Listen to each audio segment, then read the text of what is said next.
शेतकऱ्यांसाठी आजच्या अतिशय महत्त्वाच्या ठळक बातम्या व शेतकऱ्यांसाठी अतिशय महत्त्वाची आणि दिलासादायक देखील बातमी आलेली आहे। जे शेतकरी मित्र या व्हिडिओला शेवटपर्यंत पाहतील त्यांना सविस्तर बातम्या पाहायला मिळणार आहेत। त्यासाठी शेतकरी मित्रांनो या व्हिडिओला नक्की शेवटपर्यंत पहा व चॅनलवरती जर नवीन आलेला असाल तर आताच खाली दिलेल्या पांढऱ्या कलरच्या सबस्क्राइब बटनला क्लिक करून या चॅनलला नक्की सबस्क्राइब करा, जेणेकरून कोणतीही महत्त्वाची अपडेट आली की सर्वात अगोदर तुम्हाला या चॅनलवरती पाहायला मिळेल। तर चला पाहूयात आजच्या अतिशय महत्त्वाच्या ठळक बातम्या। पहिलीच पीक विम्यासंदर्भातील अतिशय महत्त्वाची बातमी। रब्बी पीक विम्यापोटी 404 कोटींचे वितरण, शेतकऱ्यांना दिलासा।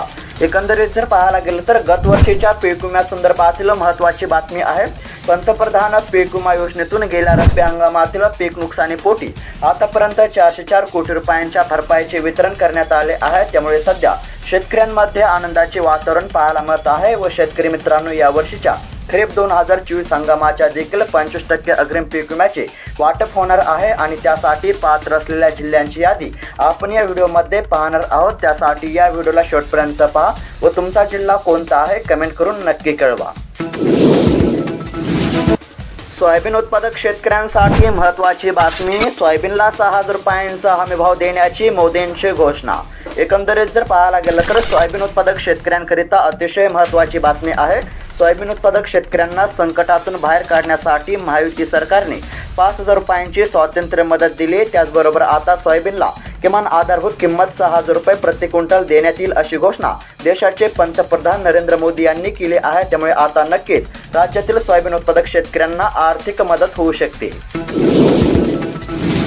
अग्रिम पीक विम्यासंदर्भातील महत्त्वाची बातमी। 4,41,970 शेतकऱ्यांकरिता 206 कोटी 11 लाख रुपयांचा निधी मंजूर। एकंदरीत जर पाहायला गेलं तर आता खरीप हंगाम 2024च्या अग्रिम पीक विम्यासाठी परभणी देखील जिल्हा पात्र असून परभणी जिल्ह्यातील 4,41,970 शेतकऱ्यांकरिता 206 कोटी 11 लाख रुपयांचा अग्रिम पीक विमा हा मंजूर झालेला आहे।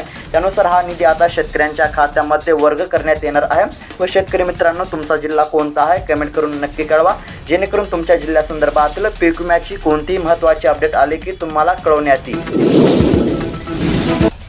रब्बी पीक विमा अर्ज भरण्यास सुरुवात। कांदा, गहू, हरभरा पिकांसाठी 15 डिसेंबरपर्यंत काढता येणार पीक विमा।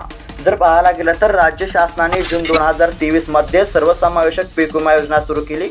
शेतकऱ्यांना खरीप हंगामाप्रमाणे रब्बी हंगामातही केवळ 1 रुपया भरून पीक विमा योजनेमध्ये सहभागी होता येणार आहे। 1 नोव्हेंबर ते 15 डिसेंबर 2024 पर्यंत गहू, कांदा व हरभरा यासाठी पीक विमा काढता येणार आहे। त्यामुळे शेतकऱ्यांना तात्काळ पीक विमा भरण्याचे आवाहन केले जात आहे। अंतिम मुदत 15 डिसेंबर।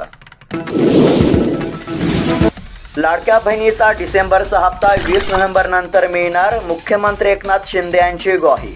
जर पाहायला गेलं तर 20 नोव्हेंबरला मतदान झाल्यावर लाडकी बहीण योजनेचा डिसेंबरचा हप्ताही नोव्हेंबर महिन्यामध्येच खात्यावरती जमा होईल। हे हप्ते घेणारे सरकार नाही तर बहिणींच्या खात्यामध्ये पैसे भरणारे आहे, असे मुख्यमंत्री एकनाथ शिंदे यांनी प्रचार सभामध्ये सांगितले।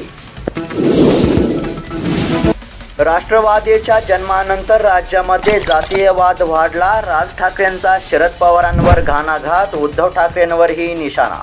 जर पाहायला गेलं तर राज्यामध्ये 1999 मध्ये शरद पवार यांचा राष्ट्रवादी काँग्रेसचा जन्म झाल्यानंतर जातींमध्ये दोष निर्माण करण्यास सुरुवात झाली। मराठा, ब्राह्मण, माळी हा वाद पुढे आला, महापुरुष जातीमध्ये वाटले गेले।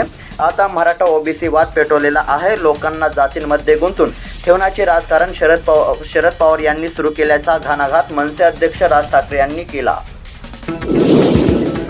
पीक विम्यासंदर्भातील मोठी बातमी। नागपूर जिल्ह्यातील 63,422 शेतकऱ्यांसाठी 52 कोटी 21 लाख रुपयांचा अग्रिम पीक विमा मंजूर, शेतकऱ्यांना दिलासा।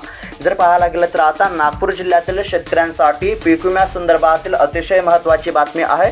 तुमचा देखील जिल्हा कोणता आहे कमेंट करून नक्की कळवा। एकंदरीत जर पाहायला गेलं तर नागपूर जिल्ह्यातील 63,422 शेतकऱ्यांकरिता 52 कोटी 21 लाख रुपयांचा अग्रिम पीक विमा हा मंजूर झालेला आहे। भाजप महायुती आहे तर गती आहे, महाराष्ट्राची प्रगती आहे, संकल्पपत्रामध्ये घोषणांचा पाऊस। एकंदरीत जर पाहायला गेलं तर कर्जमाफी, शेतकऱ्यांचा 7/12 कोरा, शेतकऱ्यांना मोफत वीज, त्याचबरोबर 12 तास दिवसा वीज, मागेल त्याला सौर कृषी पंप, सन्मान निधी योजनेमध्ये 12,000 रुपयावरून 15,000 रुपये मिळणार। MSP वर 20% भावांतर योजना देणार, सोयाबीनला प्रति क्विंटल 6,000 रुपयांचा भाव मिळणार, धानाला 25,000 रुपयांचे बोनस देणार, 1 रुपयामध्ये पीक विमा अशा अनेक घोषणांचा पाऊस महायुतीच्या संकल्पपत्रामध्ये पाहायला मिळत आहे। निवडणुकांच्या धामधुमीमध्ये महागली फोडणी, लसणाचे दर 400 रुपयांच्या घरात। सध्या जर पाहायला गेलं तर घाऊक बाजारामध्ये आवक घटल्यामुळे लसणाला उच्चांकी दर मिळत आहे। किरकोळ बाजारामध्ये 1 किलो लसणाचा दर 400 रुपयांपर्यंत पोहोचलेला आहे। राज्यामध्ये विधानसभाच्या निवडणुकांची धामाधूम सुरू असताना लसणाचे दर गगनाला पोहोचले असल्याचे सध्या पाहायला मिळत आहेत। वाढलेल्या दरामुळे सर्वसामान्यांच्या घरातून आता लसूण गायब झालेला असून लसणाची फोडणी महाग झाली असल्याचे चित्र आहे। मध्य महाराष्ट्र आणि मराठवाड्यातील 8 जिल्ह्यांना पावसाचा येलो अलर्ट, हवामान खात्याचा अंदाज। एकंदरीत जर हवामान अंदाज पाहायला गेला तर उत्तर महाराष्ट्रामध्ये गारठा वाढू लागलेला आहे, तर उर्वरित राज्यामध्ये किमान तापमानाचा पारा घसरू लागला आहे। त्यातच राज्यातील काही भागांमध्ये पावसाला पोषक स्थिती निर्माण झाली आहे। राज्यातील काही जिल्ह्यांमध्ये तुरळक ठिकाणी विजा वाऱ्यांसह मध्यम ते जोरदार पावसाचा इशारा देण्यात आलेला आहे, तर 8 जिल्ह्यांना येलो अलर्ट म्हणजे सतर्कतेचा इशारा हवामान खात्याने दिला आहे।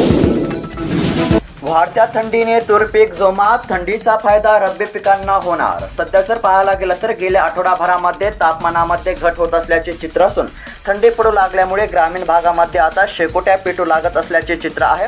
वाढत्या थंडीमुळे तूर पिकात चांगलाच फायदा होत असून सध्या तूर पीक निरोगी असून ते जोमामध्ये असल्याचे चित्र आहे। त्यामुळे यंदा तुरीचे उत्पादन चांगले येणार असल्याचे शेतकऱ्यांकडून सांगण्यात येत आहे।